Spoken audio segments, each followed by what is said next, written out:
બે દિવસ રાજ્યમાં ભારેથી અત્યંત ભારે વરસાદની આગાહી। આજે નવસારી, વલસાડ, તાપી, નર્મદા અને છોટાઉદેપુરમાં રેડ એલર્ટ, સુરત સહિત 9 જિલ્લામાં ઓરેન્જ એલર્ટ। અમદાવાદ સહિત રાજ્યના કેટલાક વિસ્તારોમાં ભારે વરસાદની અંબાલાલ પટેલની આગાહી। વરસાદી સિસ્ટમ સક્રિય હોવાથી ઉત્તર અને દક્ષિણ ગુજરાત સહિત સૌરાષ્ટ્રમાં ખાબકી શકે છે ભારે વરસાદ। વરસાદને લઈ વૃક્ષ ધરાશાયી થતા વિદ્યાર્થીનીનું મોત। વલસાડ શહેરમાં પોલીસ હેડક્વાર્ટર પાસે મોપેડ સવાર 3 વિદ્યાર્થીઓ પર પડ્યું વૃક્ષ, અન્ય 2 વિદ્યાર્થીઓ ઇજાગ્રસ્ત।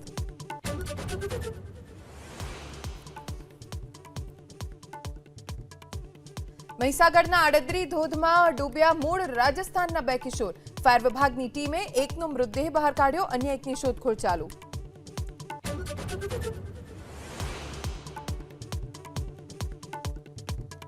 કચ્છમાં ભુજ ખાવડા રોડ પર ભારતનગરની પ્રાથમિક શાળાના 150 વિદ્યાર્થીઓનો શિક્ષણનો બહિષ્કાર। હંગામી વર્ગખંડમાં અભ્યાસ અને શિક્ષકની ઘટ હોવાથી વાલીઓમાં આક્રોશ।